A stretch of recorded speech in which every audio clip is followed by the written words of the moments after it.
Chapter 3 return in another world. जैसे ही अंजलि और राज घर के अंदर दाखिल हुए, नौकरों और नौकरानियों की निगाहें तुरंत उन पर टिक गईं। अंजलि के साथ इतना हैंडसम लड़का देखकर सभी की आंखों में चमक और उत्सुकता स्पष्ट थी। Looks like madam has found her Prince charming, एक नौकरानी ने हंसते हुए दूसरी से कहा। हाँ, इतने स्मार्ट लड़के को अपना बॉयफ्रेंड कौन नहीं बनाना चाहेगा, दूसरी ने आंखें घुमाते हुए कहा। उसके हंसने की आवाज में हल्का इश्क भी था। तीसरी ने अपनी बात आगे बढ़ाई। अगर मुझे ये लड़का पहले मिल जाता तो मैं इससे शादी कर लेती। पहली नौकरानी ने चिढ़ाते हुए कहा, तुझे क्या लगता है तुझ जैसी को वो नोटिस करेगा? बस ख्वाब देखती रहो लड़की। इन सबकी बातें धीरे धीरे राज के कानों तक पहुंच रही थीं। अगर कोई आम इंसान होता तो वह इनकी फुसफुसाहट नहीं सुन पाता, लेकिन राज के सेंसेस अब बहुत तेज हो गए थे। उसकी बॉडी लैंग्वेज और चेहरे के भाव से साफ पता चल रहा था कि वह थोड़ा अनकंफर्टेबल हो रहा है। उसके गाल एम्बैरेसमेंट में लाल हो गए थे। अंजलि ने जब राज के चेहरे पर हल्की सी शर्मिंदगी देखी तो उसने तुरंत पूछा, हे, तुम ठीक तो हो ना? राज थोड़ा हड़बड़ा गया और हंसते हुए बोला, नहीं नहीं, सब ठीक है। बस मुझे इतनी तेज एसी की आदत नहीं है, इसलिए शायद। लेकिन मैं अब ठीक हूं। अंजलि ने हल्की मुस्कान के साथ कहा, ओके, और फिर उसे अपने घर के लक्सुरियस लिविंग रूम की ओर ले गई। जैसे ही राज अंदर आया, उसे बचपन में देखे गए एक पुराने राजपूताना सीरियल की याद आ गई। वही विशाल हॉल, बड़े बड़े सोफाज और छत से लटकता हुआ एक खूबसूरत शैंडलियर जो पूरे हॉल को रोशनी से भर रहा था। हर चीज इतनी ग्रैंड थी कि उसे लगा वह किसी महल में आ गया हो। तुम यहीं रुको, मैं पापा को बुलाकर लाती हूं, अंजलि ने मुस्कुराते हुए कहा और फिर वहां से चली गई। राज ने हल्के से सिर हिलाया और एक आरामदायक सोफा पर बैठ गया। उसका मन अब भी घर की शान शौकत और अंजलि के इतने अमीर परिवार के बारे में सोच रहा था। वह सोच रहा था कि क्या एक दिन वह भी ऐसी ही आलीशान जिंदगी जी सकेगा। अभी वह अपने ख्यालों में खोया हुआ था कि तभी एक प्यारी सी बच्ची, जो करीब 5 से 6 साल की होगी, दौड़ती हुई उसके पास आई और उत्सुकता से पूछने लगी, एक्सक्यूज मी, क्या आप किसी फिल्म के हीरो हो? राज बच्ची की मासूमियत भरी बात सुनकर हंस पड़ा।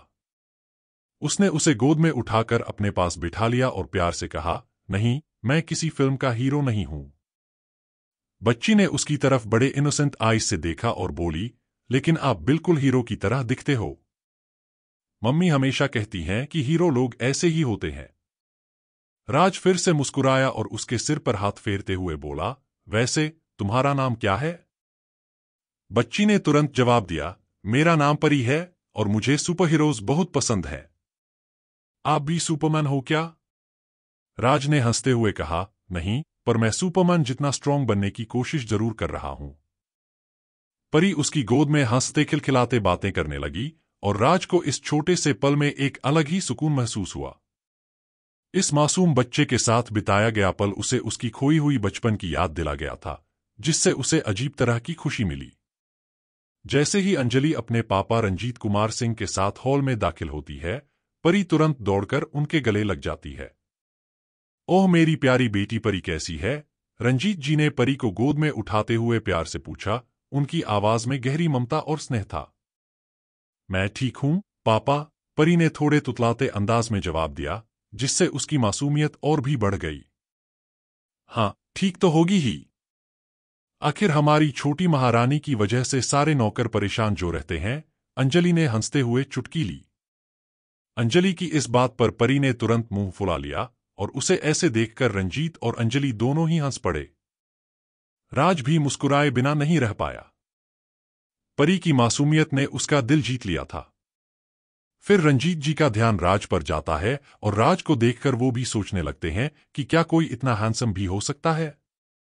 उनके मन में एक हल्की सी चौंक और संदेह था, लेकिन उन्होंने जल्दी ही अपने विचारों को झटकते हुए राज से कहा, so you want that seat? जी सर, राज सिर झुकाकर बोला। उसकी आवाज में थोड़ी झिझक और उम्मीद थी। रंजीत जी ने फिर परी की ओर देखा, तो परी, क्या कहती हो? Should we give him that seat? Pari ने अपनी मासूमियत से कहा, हाँ पापा, दे दीजिए।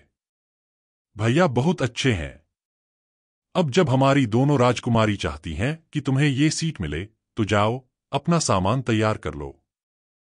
एग्जाम खत्म होते ही तुम आर्यन यूनिवर्सिटी के स्टूडेंट हो जाओगे। राजीव जी की बात सुनकर राज एक पल के लिए विश्वास ही नहीं कर पाता, लेकिन फिर सबसे पहले उसने अंजलि को धन्यवाद कहा, फिर रंजीत जी और परी को भी धन्यवाद कहकर वहां से चला गया। उसकी खुशी का ठिकाना नहीं था और उसकी आंखों में चमक और दिल में आशा थी। जैसे ही राज रास्ते में खुशी से झूम रहा था, तभी उसे दूसरी दुनिया का ख्याल आया। वह सोचने लगा कि अब वह दूसरी दुनिया में कैसे जाएगा। How will I get to the other world? Raj मन ही मन सोचता है। उसकी आंखें चमक उठती हैं, जैसे किसी नए साहसिक मिशन की शुरुआत हो रही हो। फिर उसे याद आता है कि उस आदमी ने हवा में एक चक्र बनाकर दूसरी दुनिया का दरवाजा खोला था। राज सोचता है, शायद मैं भी ऐसा कर सकता हूं। उसने मन ही मन तय किया कि उसे ट्राई करना होगा और एक सुनसान गली की ओर बढ़ गया। गली में पहुंचकर उसने अपने हाथों को हवा में एक चक्र बनाने के तरीके से घुमाना शुरू किया। उसकी आंखें ध्यान में और मस्तिष्क एकाग्रता से भरे हुए थे। और अचानक उसकी आंखों के सामने एक दरवाजा बनता दिखाई दिया, जो कि दूसरी दुनिया का दरवाजा था। राज ने दरवाजे के अंदर कदम रखा और तुरंत खुद को उसी झोपड़ी के अंदर पाया। इस बार उसका इरादा साफ था, उसे और भी ताकतवर बनना था। उसने गहरी सांस ली, अपने दिल की धड़कनों को महसूस किया और अपनी मुट्ठियां भींच लीं, खुद को तैयार करते हुए कि अब उसे कोई नहीं रोक सकता। जैसे ही वह झोपड़ी से बाहर निकला, उसके सामने एक विशाल फौज थी। हजारों हरे रंग के गॉब्लिन्स, भयानक राक्षस और आदिम मानव जैसे जीव सभी उसकी ओर घूर रहे थे। वे सभी झोपड़ी के चारों ओर घेर कर लकड़ी की बाउंड्री को तोड़ने की कोशिश कर रहे थे। राज ने पहली बार इन खतरनाक जीवों को इतने करीब से देखा था। उनकी डरावनी आंखें और विकृत चेहरे उसकी ओर घूर रहे थे। उनका आक्रामक अंदाज और तेजधार हथियार उसके खिलाफ थे। लेकिन राज ने इस बार डर को अपनी ताकत बनाया और एक नई ऊर्जा महसूस की। These creatures are here to stop me, but I won't back down, राज ने मन ही मन ठान लिया। उसकी आंखों में चमक और दिल में आग थी और उसने अपना भाला उठाया।